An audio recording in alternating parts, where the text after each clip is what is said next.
5 daytime Emmy wins under their belt after Forever is breaking new ground. Join us today with co-creators Kevin Spiritas and Michael Slade. Stay tuned.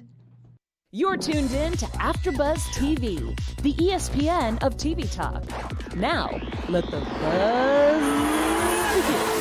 Hey everyone, welcome to Spotlight On. Welcome to AfterBuzz TV, and welcome Kevin Spiritas and Michael Slade, who is Skyping in from New York. Michael. Hi. Hey, partner. So let's introduce really quick. Hi, I'm Kevin Spiritas. Yay, and lovely co-host. Michael Mattis. That's me, right? That is y'all. That is y'all. That's y'all. So let's raise a glass. Yes. Gentlemen. Start off with a toast. Michael Slade, raise that coffee cup. Yes. Or whatever's in there. He says it's coffee.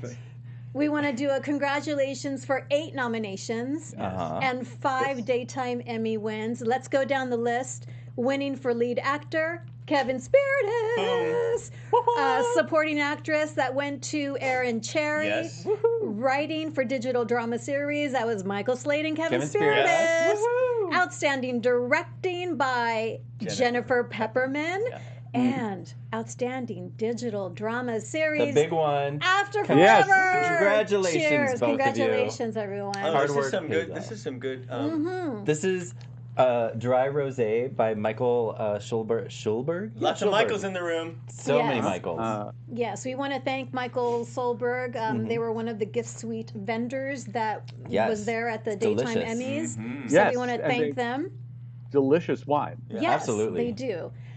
We somehow still have bottles. I know. That's because it wasn't in your house. Otherwise, it'd be gone. I don't have any more, but it's okay. So yeah, it was a lot of fun. Yeah, that was on top of some other awards that you guys have won throughout the past year too. You guys have won. You were won at Tuscany Web Fest. We won the Tuscany. We won Best Web Series. Best Web Series. Yeah. Out on Film Atlanta. Yes, Best Web Series. LA Indie Film Fest, International Academy of Web Television, and Indie Series. Yeah, and the Indie Series awards went to Ensemble Cast.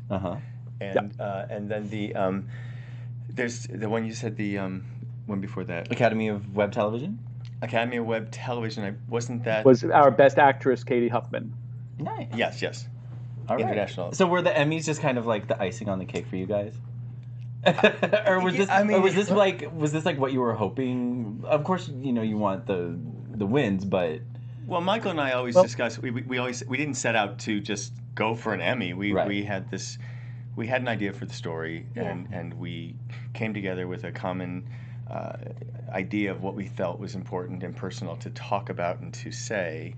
And then when things started to happen, it's like, okay, well, who's going to complain about an Emmy nomination and Emmy win? I mean, but it was so not on the radar when we began. Mm-hmm. Yeah. And it just sort of, we refer to the show as the little engine that could, and it just sort of took on this life of its own. And suddenly, 8 Emmy nominations.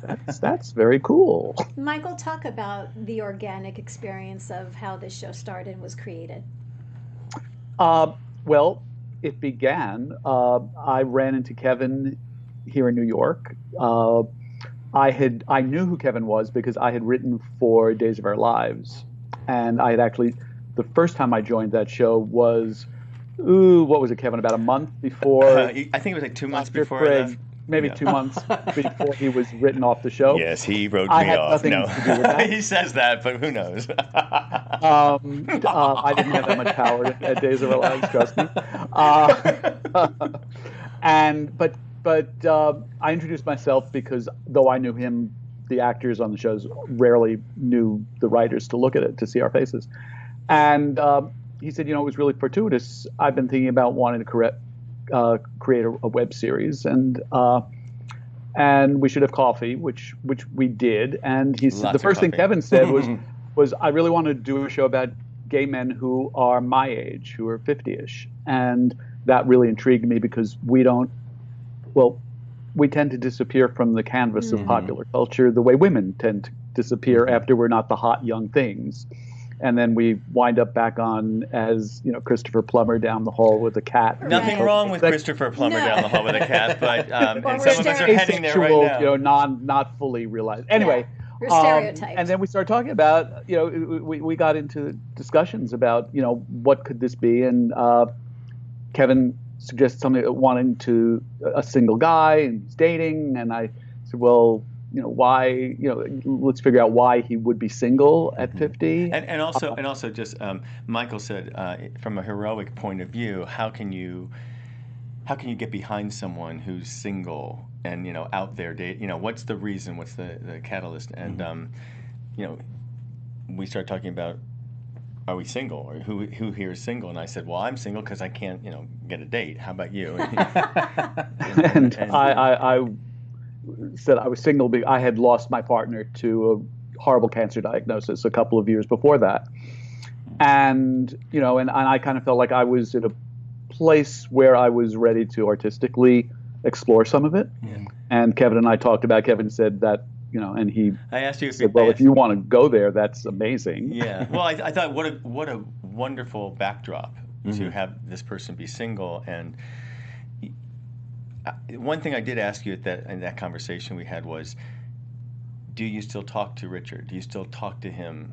It was more recent than at that time, and you kind of looked at me and nodded your head and said, yeah, I do. And I said, I think there's a storytelling aspect to that, because I'm a firm believer that any relationship that, when we're alive or when we're not alive, the continuation of the relationship happens, and you're still carrying that love in your heart, or anger, or whatever the case may be. You can get in the car and have had a fight, and you're still talking to that guy back, But when a relationship ends because of death, as opposed to breaking up, right?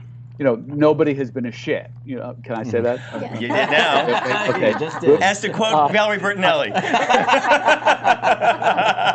Big ups to Valerie.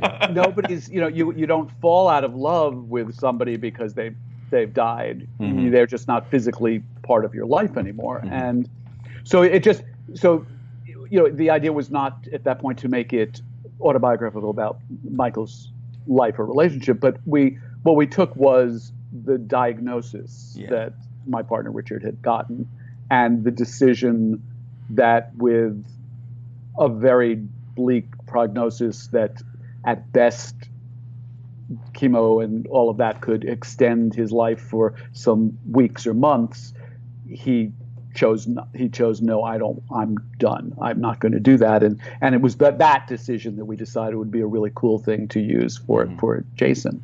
And I think once we kind of had that in place, like we figured out why Brian would be single and what was the background for that, everything kind of, and I hate to say this, magically just sort of fell into place, right? I mean, yeah, we started talking about, well, what does Brian do for a living, and who are their friends, and who are his friends, and what are the relationships, and who does he work with, and we had these great meetings. Because Kevin was living in New York at that moment, and so we could go and sit and have coffee for hours and just and chat about what's the world we're going to create. Right, and certain elements of the story just started to tell themselves, and that's how we started to find. I said, there's certain shows that start off with like a little introduction of each episode. Sex and the City has one, and then we both said in his courtship of Eddie's father, and that's sort of what stuck as our opening. And being a huge fan of that, Courtship of Eddie's father from childhood, and those wonderful images of Bill Bixby and Brandon Cruz on the beach and the charming little things, and it was like, let's do an homage to that. Yeah. Let's do our version. Wouldn't that be a fun way to start our show? And it kind of opened up a whole other part. I mean, the story just sort of tells itself through that, and I don't know. And then this guy put some incredible words in all of our mouths. So we bow down to that. Yeah. Well, I know too. You had mentioned with the LA Indie Film Fest? That was an ensemble. That was the ISA Awards. The ISA Awards. How did the ensemble come together? Because that's truly one of the most, going back to that word, magical parts of the series is the ensemble connection. It's not just the feel. There's such a solid, beautiful connection. Well, Kevin and I talked as we were writing, as we were creating. We did keep talking about, well, who do you think about, who do you think about for this role? Who do you think about for that role? There were people he knew. There were people I knew. There were people neither of us knew who we just thought. And Jameson Stern, actually, one of our actors, he said, "Hey, have you talked to Peter Kim? Like, have you talked to, and one thing that I did bring up to Michael at one point, because he was really starting to get to know me and write for my sensibility and my some of my humor, and I said, who do we see as Jason? I mean, I had this idea of like maybe bringing back into the business, going after Mitchell Anderson, because he had retired many years ago, and he's been in Atlanta for about 20 years. So he's been away. It's like 15, I think. Yeah, and I said, Mitchell is a great actor, and he and I know each other. We have this great friendship, and I knew I needed someone in that part opposite me that I could just jump in with and really have no question about the connection. And we ended up he said he was not going to do it. I said, come on, read it. And then he read it and he went, oh my God, I'm going to do this. And just that journey and the chemistry that was started from there. And then from there, Katie Huffman signs on, and Anita Gillette, and Michael Urie, who, by the way, in season 2 is going to knock some socks off. Literally or figuratively. Yeah.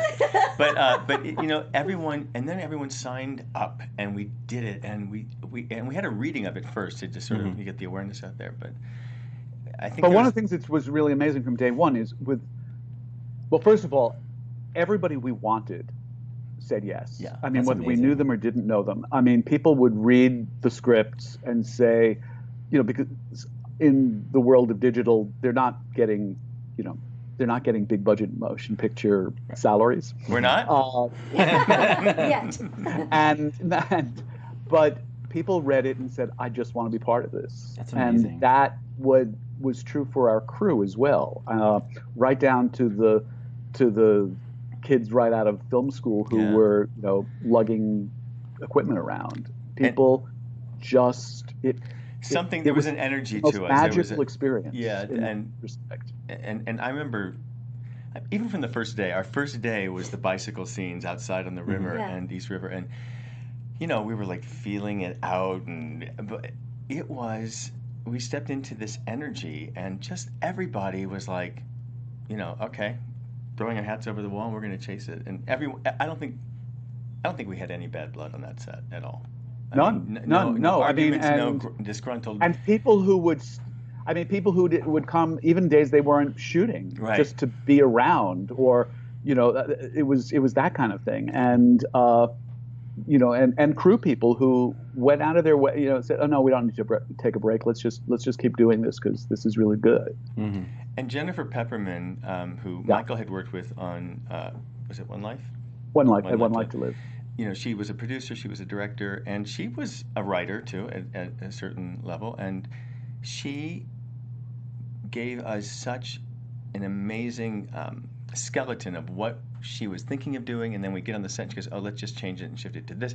But she was like on it, boom, boom, boom, and we just sort of stepped into it. So there was this great connection to the work that she was seeing and visualizing and helping us through, and having a really great eye on to keep us on point, and And one of the things that was amazing too is when we sought out Jennifer, as we had talked, and Kevin, you knew her, right? Or I had met her several times, and then I went to see her movie. I went to see her short film. She had an indie film, and I said, I love her. I love her. And when we talked about it, was Jen's really smart. Jen's really great, and also coming from with a long history in daytime, we knew Jen knew how to shoot quickly, and how to. We were going to be on a really tight schedule with a lot to shoot, but then we married her with our DP Colleen Kwok, who comes out of the indie film world. Yes, so thank God. The two of them, they took a little, pre-production time to figure out their vocabulary, but then we were getting sort of the best of both worlds. So how did the indie world and Jennifer's daytime experience. Why was that such a perfect match? Well, I was going to say something right off of Michael and it'll go to you. It's, she had done this short film that she wrote and directed. And she's Jennifer. Jennifer, yes, okay. I'm sorry, Jennifer. And she had used some people from Days of Our Lives. Austin Peck was part of it. And I went to see this film and I was like, she can do one camera. Like, you know, on the soap, you got 3 cameras, it snap. But she had this eye, and she knew where to take things. And she'll always tell you, you know, if I had 1 more minute, if I had 3 more hours, if I had 2 more days, and I said, you got exactly what we wanted in the amount of time. So I think it just bridged beautifully, and I think that her spirit she's got a great eye. She knows what she has her vision, and it was in sync with what Michael and I were looking for. And we all kind of taught ourselves how to look at this story and to create it from the magical sense of reality, flashbacks, and then all the part that Jason's in Brian's mind, you know. Because that was difficult to navigate. You know, what's reality? What's you mean when you were watching flashback? It? No, I'm saying as a writer, you know, in creating these worlds, that's a big challenge because as a viewer, at first I didn't understand what was happening, but that's normal. Right. Yeah. That's I think what you were. Yeah, that's what you wanted. Yeah. That was intentional. Yeah. And then as I was entering the dawning room, it's like, oh my God, this is horrible. And I had seen you just after that, and you're like, yeah. Yes. And one of the things was, you know, and Kevin and I talked about this a lot, was we trusted that the audience was smart enough that they would take the journey in the right way, and that we didn't need to do special effect-y things or, you know, any of those blatant ways of saying, oh, we're here, now we're there.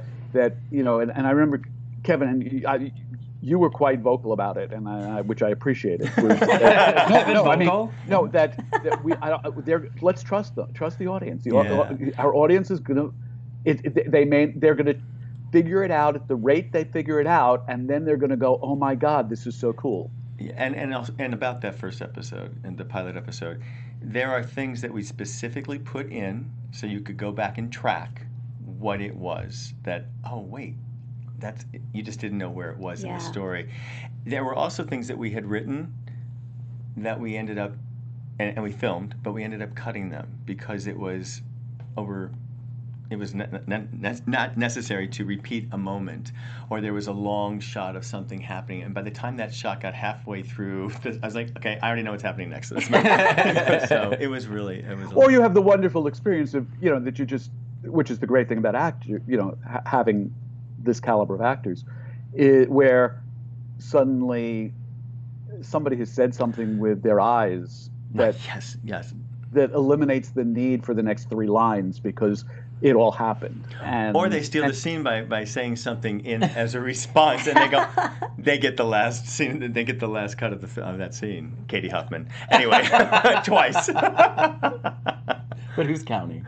Actually, Katie was you know, she's this Tony Award-winning actress from Broadway, from the producers, and I think she was the most free she has ever been in a part. Don't you agree, Michael? I mean, that whole cake thing where she's cutting the cake, and it's written, but she went for it, and she's just licking the knife and slicing the hands. But the other thing that was, I mean, and she talks about this a lot, and that in episode 3 of season 1, when the flashback of Jason telling his best friend that he's dying, and you know, she says, you know, that was the first day that she and Mitchell were working together, and they literally met 10 minutes before in hair makeup. Hi, I'm Katie. I'm Mitchell. We walked on set, and they just walked in, and the two of them had done such actor work as preparation that you watch that, and you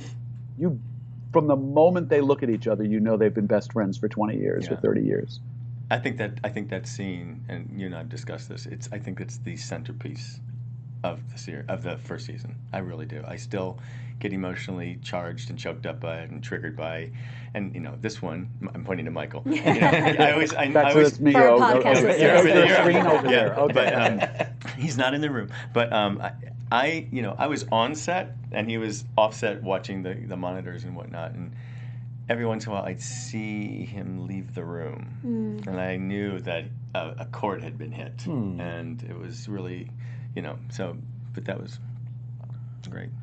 I remember watching the first season and just, I think it was afterwards, taking a step back from the journey and really loving the fact that this isn't a gay story. This is a universal love story.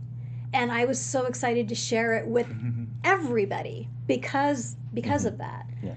It's told through gay thematic outline. Well, it's told through a gay couple, Sure. but it's it's about that thing love. that It's relatable to anyone. Gay people forever have watched hetero movies and television and found a way to identify with those stories and watch them. And I think it's such an amazing statement about where we have come societally, even though some days it doesn't feel like we've come very far lately. That that's another talk show. That we are where people, that people are identifying with the relationship, it's and watching it because of that. Well, yeah, and you talked a little about the reach of it. Talk a little bit about some of the feedback you've gotten from the viewers, not just here in the United States, but you guys have a worldwide reach now since you're on Binge Network. Yeah. So talk to us a little bit about the feedback. Thank you for the plug. Absolutely. Hey, Hey man, BingeNetworks.tv. Oh, BingeNetworks.tv. TV internationally. Yeah. Internationally, yeah. So talk a little about the feedback, and if any feedback you've gotten really stood out or resonated. You can answer one at a time or together. Or well, go first. Oh, okay. I mean, there are people. I'll say this: anyone who's online and they go to our website, or they go to Facebook, or they are on IMDb, or even on Amazon, and they leave a review. That one review, I feel, is always representational of thousands, because there's people who don't review it, but they're thinking it. I have a friend who I was at a show with the other night, and someone came running up to me and she goes, I'm in the Academy and I voted for your show, and I just have to tell you, I didn't, she's a female producer, and she said, I didn't care what sexuality it was about love. You guys had this connection, and everybody in the show, and I've dealt with loss, and she was electric about it. And then Michael had seen this letter about the kid who watched the kid, young man, who had he said, I think. Yeah. Who said watching the show, I finally understood what my father must have been going through when my mother died. I mean, that's just the reach is, and and we get from men, from women, from gay, from straight, from young, from old. That's what's so amazing in our feedback. And people who write, there was a gentleman who wrote, I lost my partner, and watching this show helped me through some of my grief. Yeah. It showed me there is something on the other side of where I am right now. And when you as an artist, you want to, I mean, it doesn't get better than that. I mean, you want to be touching people, you want to be making a difference to people, and it feels like we do. And it feels, I mean, the volumes of response that we get from people who are touched because of it has helped them deal with some loss in their life or love in their life, or that have said, I needed to show this to 3 other people. I'll just quickly, I got a letter, an email a week or 2 ago from someone who I know who's in the Midwest, and who her husband's family were all, her brothers-in-law were all visiting for a few days, and one of her brothers-in-law is gay, and this is a couple who they're older. They're probably in their 60s, and and she said, and I decided that as a family we should all watch your series. Oh, really? She said, yeah, she wrote this. She said, because I thought it was important that we all, and she said, and afterwards, I felt like the other siblings all started to understand my gay brother-in-law in a new way. Wow.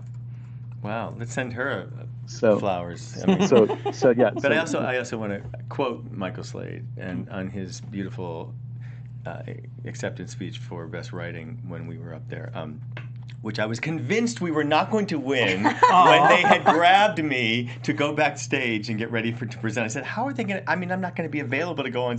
Anyway, we won. But he said so beautifully. I think it was the night we won that, or it could be when we won Outstanding Drama. But you said to take something that is traumatic and take this issue to take the most horrible moment and in your make life. something beautiful out of it. And I think but and we did. I think I feel very, very proud of that. And I know too that this moment today, this is all tying into Pride Month and the 50th anniversary of Stonewall, and also in regards to the Pride Parade, it's going to be the first time it's ever been aired live, which is groundbreaking. Yeah, it's pretty. And there are fingers crossed that it'll become a tradition, just like the Macy's parade. Yeah, just like the Macy's parade and that sort of thing. You mean it won't be the news clip of here are the 4 or 5 groups of people who are there.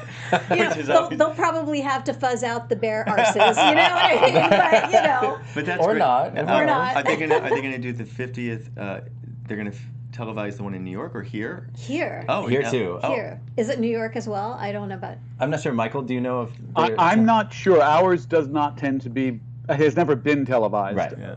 So And we actually are going to be we're going to be in look a into film that. festival at the Columbia Film Festival in Maryland that weekend. So we're not going to be near the parade, unfortunately. But yeah, the Pride Parade here in LA that takes place in West Hollywood is being televised on ABC 7. Wow. Televised That's for the extraordinary. first It's first time. It huge. used to be.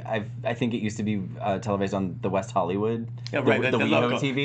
The The local. But yeah, now it's going Cable right. access. So for the first time. So that's a great step forward. Yeah. I think the whole movement. Which also makes it show. I mean, because I don't. I mean, I know what the New York coverage of the New York parade. That's what I was saying. Right. And it's true. I mean, and I don't mean this in a disparaging way, but they'll show a couple of drag queens and they'll show the leather daddies guys on bikes and some leather daddies. And maybe a couple of guys in thongs. Mm-hmm. And Sounds right.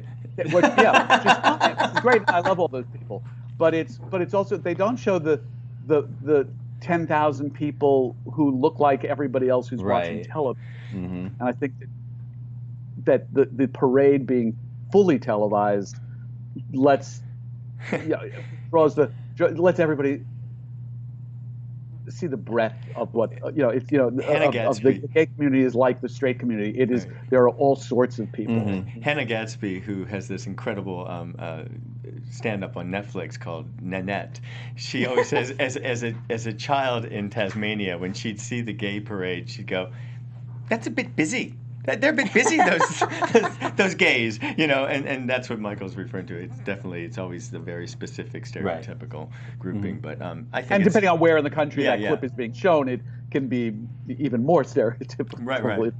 And do you feel like the message of Pride kind of gets lost in the party aspect, because the reason we started Pride was because of our rebelling in Stonewall. Right. That's the actual reason we started celebrating Pride. And to some, it's just a big party weekend. Like, do you think people need to be reminded of what the purpose of Pride is? Yeah, the roots, exactly. Yes. I would agree. Yes, I would agree. Absolutely. And I mean, personally, I'm speaking only for myself here, not for Kevin. That is there a chair that keeps flying? No, they opened the door. And now they. There's a weird thing that happens on my screen. But I also feel that the corporatization, though there's a great side to the fact that corporations want to acknowledge that they are gay friendly. It's also starts to feel a little like we're being used to, be their shills. Got it. And that kind of annoys me a little. I would just have to add. Also, I hate that and that it's always liquor companies. Yeah, something besides liquor companies that the gay community. I also have to say, the 3 or 4 times in the early years when I was in Los Angeles and sort of dipping my toe into the community and feeling comfortable with being out, and it was exciting, but there was always this background excuse to be, well, I can drink and be sloppy, and I don't think every gay man and woman is sloppy, and I don't think it should breed excuse or reason to, well, I get free, whatever I want to do, I can touch and grab and do it, and it just got a little messy and unclean for me in that genre of parade etiquette, if you will. And I feel, to me, we're no different than the next person. No one. And I think pride is a great way to make that distinction, but I think it also separates. And I think any reason that we find separation or segregation within our communities, within our classes, within anything, it just separates. So it's doing greatness, and it's also like, let's balance it out a little bit. There's a film that's going to be coming out June 7th called Papi Chulo with Matt Bomer. And it reminded me of After Forever because it's a small little story that takes a universal theme, has a huge heart, resonates across the board. And I wondered, as we start to see more of these stories, are you too inspired to create more? Of After Forever or more not just stories? After Forever, but are you inspired now that, things are changing, the landscape is changing, it's open arm, it's much more open arms. Absolutely. I mean, remember back to when Brokeback Mountain came out? And all of the actors who turned it down, first of all, before it got in the years that they were trying to get it made. Then when it came out, the whole just cultural explosion about it that happened, and probably the Oscar it did not win because of its subject matter. Right. And then now, well, if you look at Call Me by Your Name, and there are dozens of movies out there now, and it's just accepted, and I think it's terrific. Yeah, I mean, again, that's what I was saying before about we have come a great distance. Yeah. But the mountain is still there to be climbed, and I think it's also it's reflected in Netflix and Amazon have numerous stories now that have gay characters, gay content, gay storyline, and yes, we are continuing with season 2. Yay! And we are starting that in September. Awesome. So that's. Are you in like the writing state? You said you were going to be scouting, but we're scouting locations. We've written it. It's written. It's written. Oh, awesome. We're in pre-production to early pre-production to start shooting in September. And the cast, everyone's gathered to come back. Awesome. And there's some newbies and some new people and some socks being knocked off. There you go. But I also want to say too. One of the great things, and I think the wonderful thing about still feeling the high from the Emmys, we became the first the most Emmy awarded gay themed LGBT focused drama to ever win 5 Emmys. That's awesome, right? And that means not only digitally but cable and network and film. So 5 Emmys, boom, count them. Do you feel a sense of responsibility that comes along with that? Yes. He said very quick. No time. I feel inspired by it, because Michael and I, there was some really great competition at the Emmy Awards this year, and I would just want to give a shout out to Giants because it's a great way. Yeah. They found a way into telling story about their community and their world. And Michael and I were like, oh, they're in our category again. Well, they tended to, at the other award shows, we would each have the two leading numbers of nominations, and we would walk home with one award. And like, wah, wah. But to celebrate their awards was also exciting for us because we were all there together. Yeah. And it was groundbreaking. And yes. Said actually, at the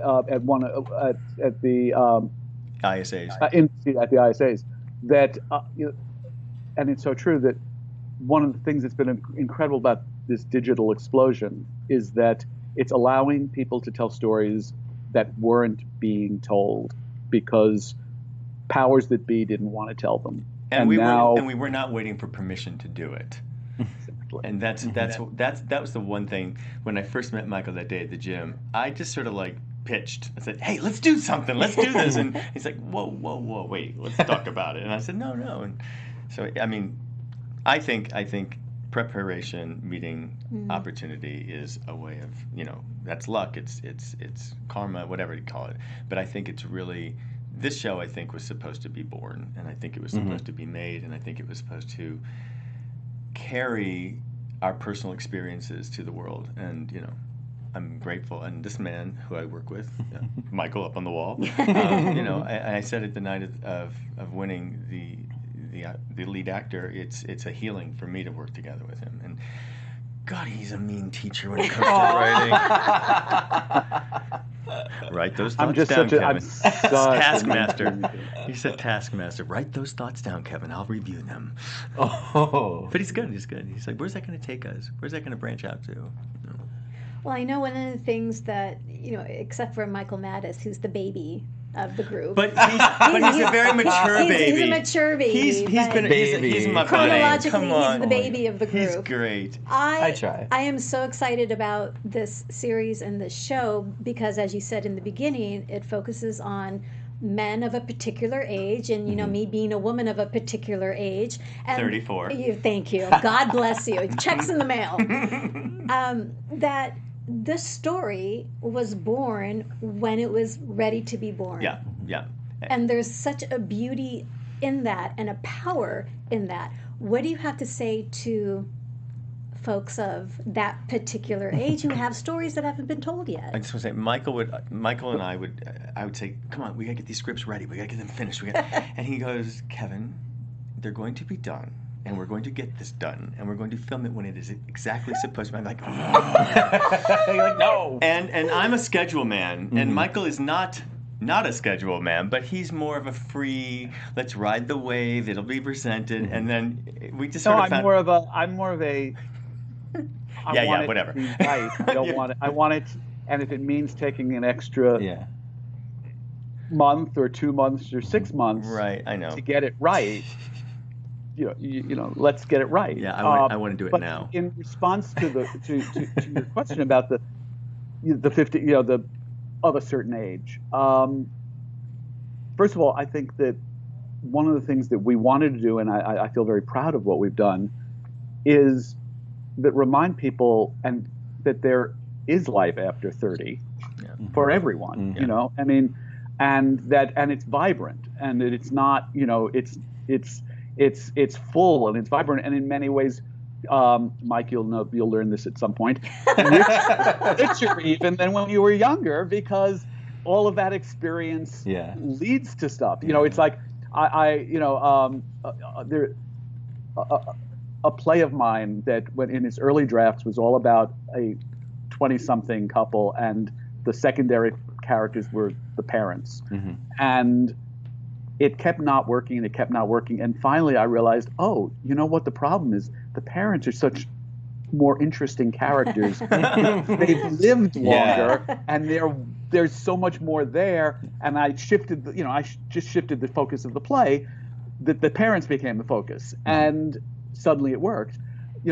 There's something to be said about, there's so much to be learned from having lived a little bit longer, and I think also as it's important that there are popular culture role models out there for people to negotiate next levels of age. And I think that's something we're doing without it being a calling, just because we're telling the story. And I just looked at the logo After Buzz TV, and I went After Forever Buzz TV. Sorry, it just sort of popped out of me. I think also there's the thing that I feel really, really positive about, and that Michael and I have really stood strongly together about, is it's just a story. It's a love story. It is a story about love, loss, and new beginnings, and it cloaks everybody everywhere. And the more we just stand in that, and it's personal, I think everyone can react and respond to what's personal in their lives. Same thing. So I'm really proud of that. And is it a responsibility? Yeah, I guess maybe. I don't know. I think art is a responsibility. Yeah, that's I think there's particularly in times of great cultural or political upheaval. Stress, That's another talk show. That's another. We could do hours on other stuff. And I know too that I think After Forever is part of the trend, hopefully a continuing trend, of films that are being made, television shows that are being made, whose focus is on story. Well, Michael, the thing that Michael loved about the what do you call them, web series, the short form, the format, is that we were able to tell a story, almost like a full movie, in these 10 to 12 minutes. Some of them are a little bit shorter, some of them are longer, but that was the real challenge. And Michael knows how to create great drama, great arcing of characters and storyline and the theme, but I just thought that was the most rewarding. And I think if you would have told us 20 years ago we could have done this on our own, it'd be like, no, they got to wait till the studio says that. It's also one of the great things about the things that was a great experience in this was once we made the commitment very quickly that we were going to do short form, which was based upon economics, I think, as much as anything else at that point. And attention spans. Good point. But it was when there's a lot of short form content out there, and some of it is really good, and some of it's less good. And it was sort of exploring it and trying to figure. And where it was really good for me was seeing something that a 10-minute episode or a 7-minute episode or 15, whatever it was, felt like you had watched a whole episode, not like you had watched one scene and they're calling that an episode, and now we'll watch the next scene and they're calling. And so it was very important when we created these episodes for us to really feel that our audience was going to have a fulfilling experience with each one, and that they then lead to the next and the next and then they all next, tie together too. And there's but that there's a beginning, there's an arc to the episode, there's an arc to the day in each one of them, and I think it's something we accomplished quite well. I think so too. I think so too. How is the support with Amazon Prime been? They have been invited to invite us in to become the full family. We actually mounted this onto their platform. There's a way you can do that. Sure. And, it only on Amazon. It only shows in UK and the USA, and that's why we also had the binge networks, which is to make worldwide. It worldwide. And because I hear there are some gays down in Australia that have had some loss. Oh, you heard. But I think it's we're in talks. We're in talks with them and some other people too. And awesome. Other platforms. Well, I'm sure the daytime awards give you some momentum. Yeah, absolutely. Right? Yeah, they have. And it was also great to be in our world, to have friends of ours from Days of Our Lives, and even though One Life is no longer there, they're now over in GH, it was just great to have the whole family there. And I think back to the responsibility, it is a new beginning for all of us, and that's why I said, I'm 56, I have a dream, I have a vision, and I have a want, and it's never too late. So that's to me like the new beginning, because it's always starting over, it's always continuing. And And Michael said, remind me how old I am. Thank you, Michael. I'm not the one who just said 50. I know. I said embrace it. No. But I'm really proud of it, and I'm really proud to be able to. But and I think that's really important, you know. And I do think, I mean, you know, we're laughing about it, but I think, you know, it's in an industry and that's so doesn't tend to celebrate people acknowledging age. And I didn't see anything coming down the pike with my name on it anyway. So when Michael was game to create something together, we had this great. And I went, okay, great. So this is what we're doing next. So a couple of things before we wrap. Season 2. When can we start to? Well, we start filming in September. Okay. And we are.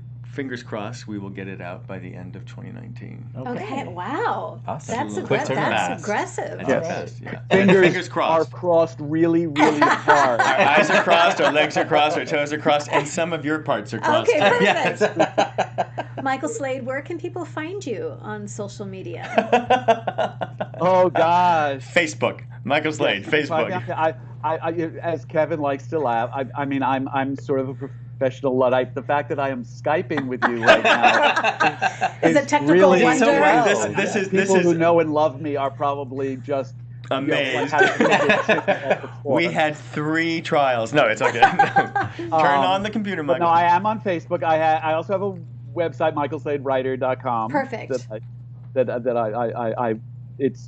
I have to apologize is not up to date. Surprise. But he's been writing season 2, so this is really good. It's okay. Awesome. Kevin, where can people find you? Well, I'm at kevinspiritas.com. I'm on Facebook at Kevin Spiritas. I'm at Kevin Spiritas.